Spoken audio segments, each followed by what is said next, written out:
बंदौ चरण सरोज गुरु मुदि मंगल आगार। जहि सेवक नर होत हैं भव सागर से पार। गुरु जी के सुमिरण मात्र से नाशक विघ्न अनंत। तासे सर्वारंभ में ध्यावत हैं सब संत। बोलो जयकारा बोल मेरे श्री गुरु महाराज की जय। बोलिए साचे दरबार की जय। श्री आनंदपुरवासी भगवान की जय। श्री नगली निवासी भगवान की जय। समस्त भगत जी को जय सच्चिदानंद जी। भगत जी इस चैनल को सब्सक्राइब कीजिए, वीडियो को भी लाइक कीजिए और वीडियो को ज़्यादा से ज़्यादा गुरुमुखों के पास शेयर कीजिए ताकि यह भक्तिमय सत्संग समस्त गुरुमुख जन तक पहुंच सके और आप भी पुण्य के भागी बन सके। जय सच्चिदानंद भगत जी।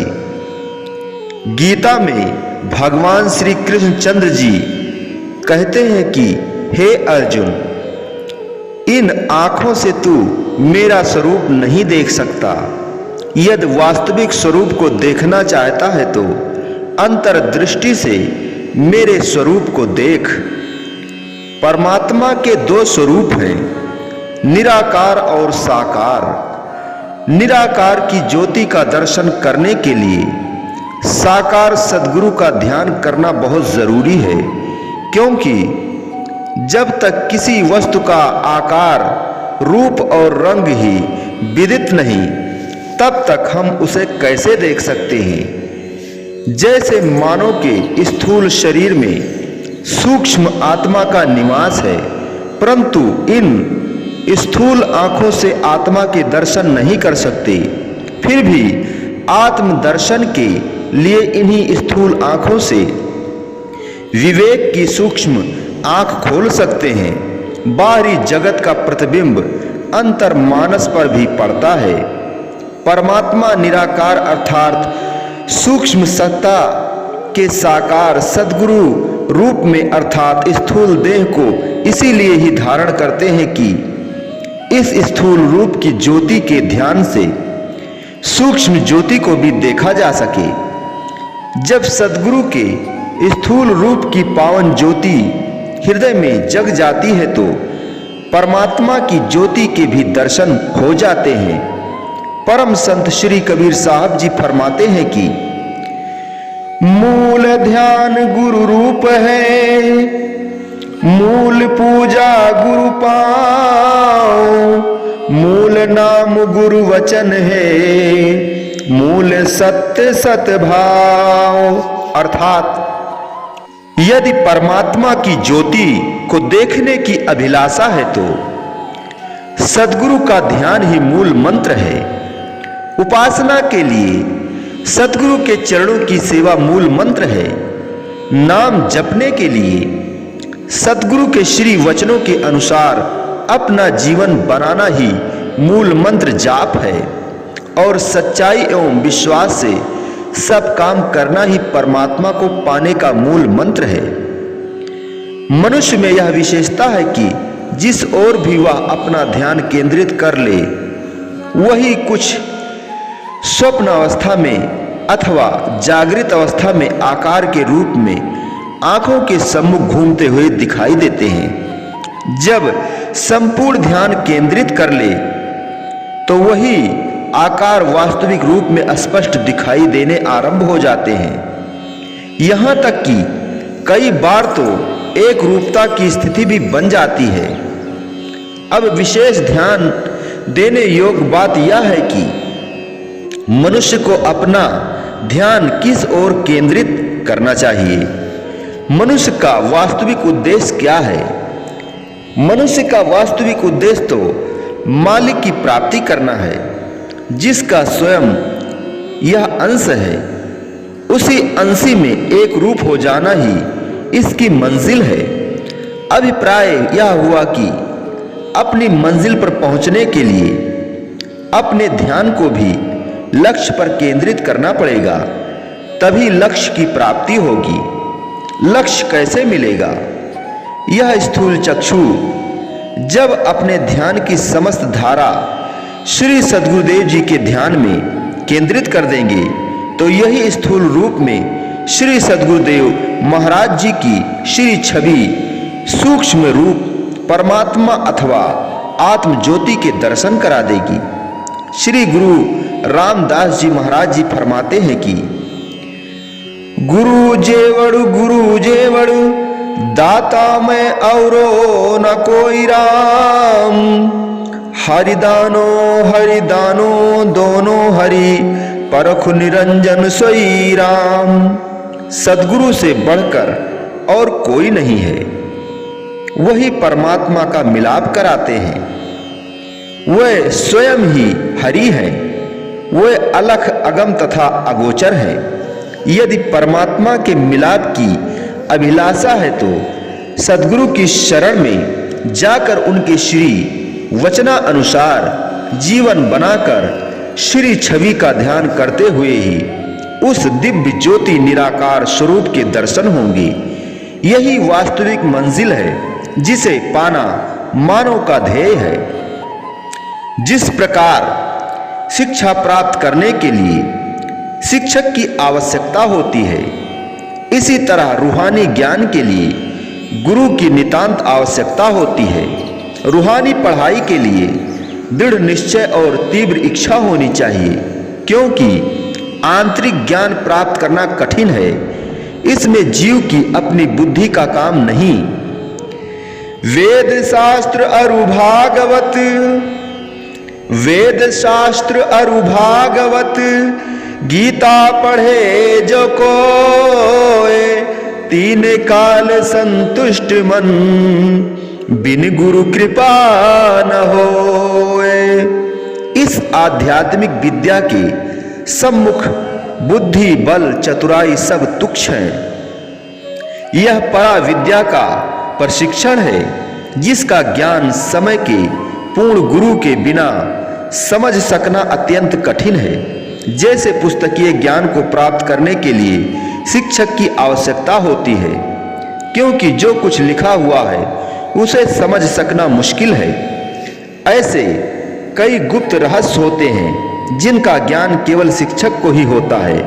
उस एक ही रहस्य को समझने के लिए या समझ जाने पर संपूर्ण प्रश्न का हल सुगम हो जाता है।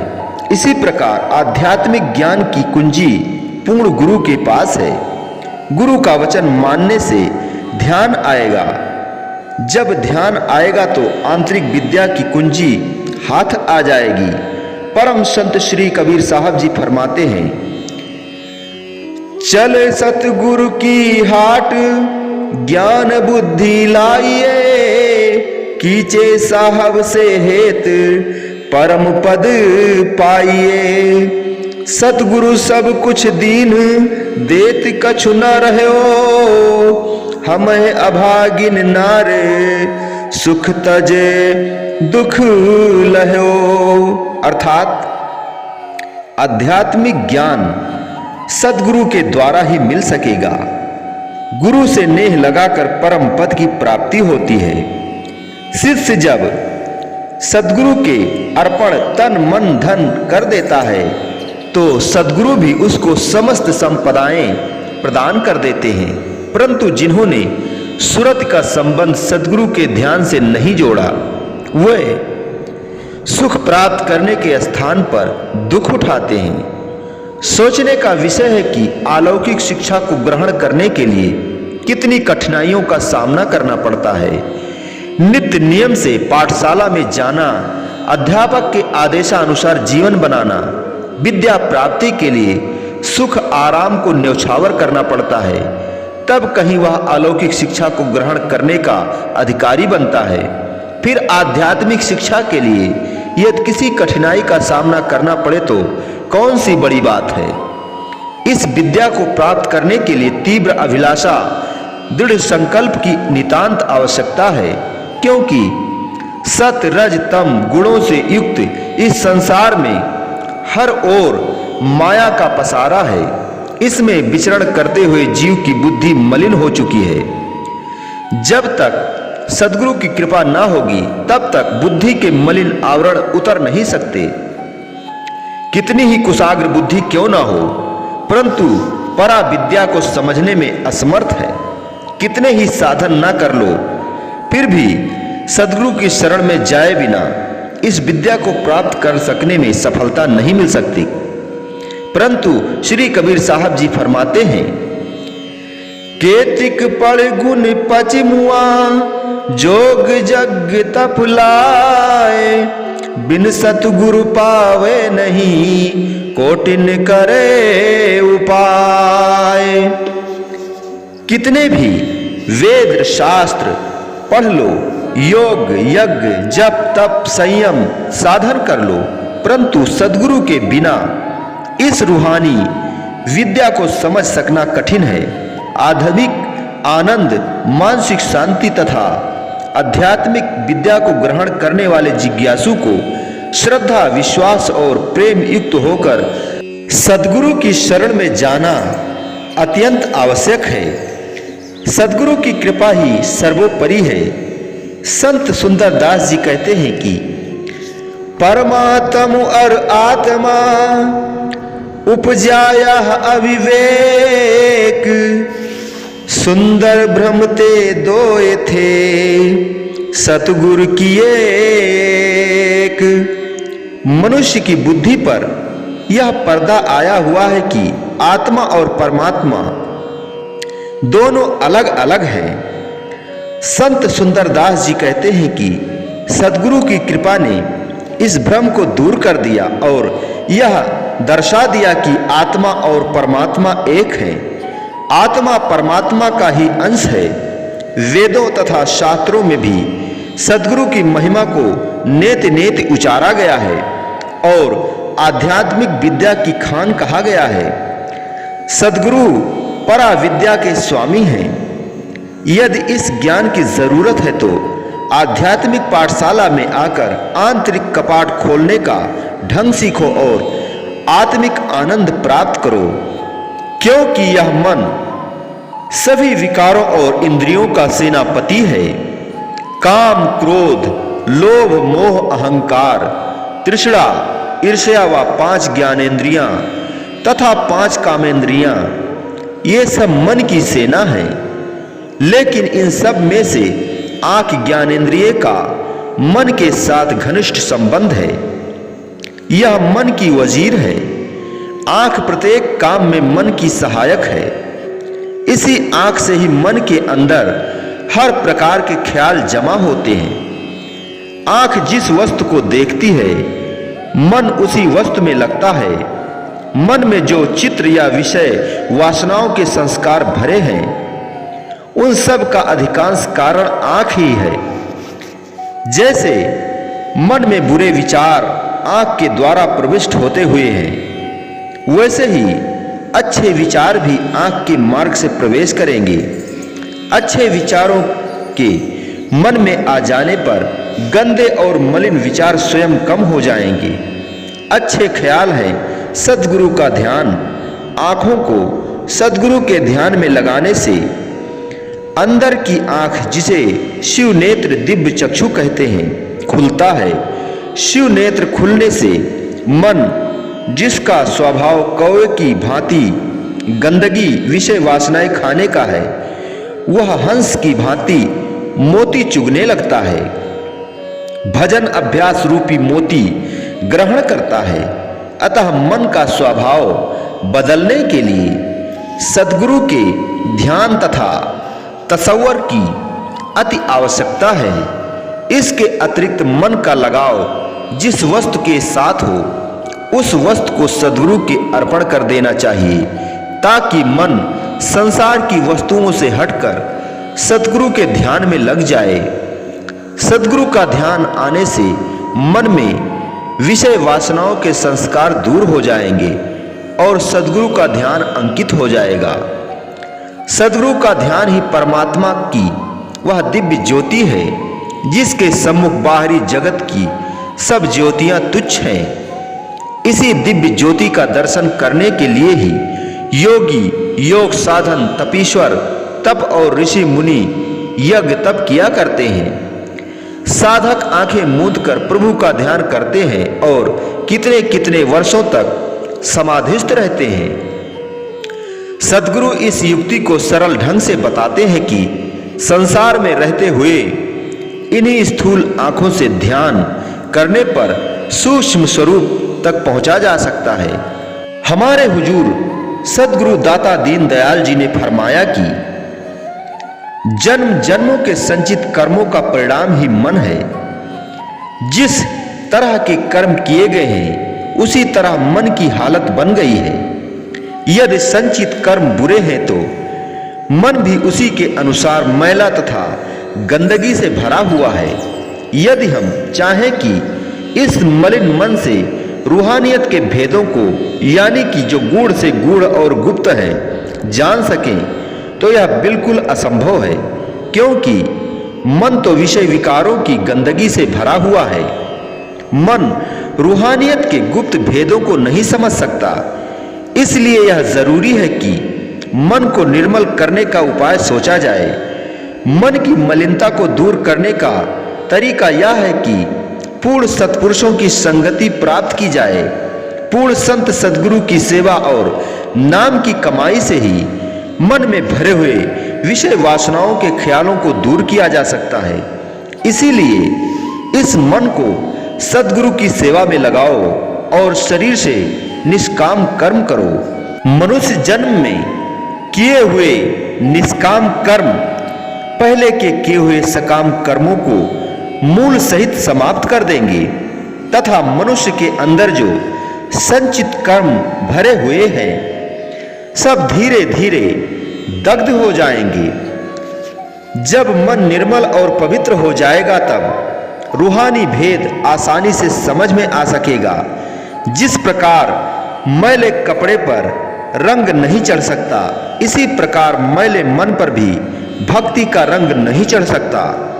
परम संत श्री कबीर साहब जी ने फरमाया है, गुरु धोबी शिष्य कपड़ा साबुन सिरजनहार, सूरत शिला पर धोइए निकसे ज्योति अपार। अर्थात सद्गुरु ही शिष्य के मैले मन को धो सकते हैं। सद्गुरु के बताए हुए भजन अभ्यास के साधन से ही मन पवित्र हो सकता है। किसी भी वस्तु को नए रंग रूप में बदलने के लिए उसी वस्तु के जानकार को ही वस्तु देने से वह नए रूप में बदल जाएगी और बन भी जाएगी। जैसे लकड़ी बढ़ई के पास तथा लोहा लोहार के पास ले जाएं तो नए रूप में सुंदर और बढ़िया रूप में बनाकर सामने आता है। इसी प्रकार मैला मन भी सद्गुरु के पास जाकर ही मायावी विचार छोड़कर भक्ति के पवित्र उज्जवल विचार ग्रहण कर शुद्ध मन बन जाता है।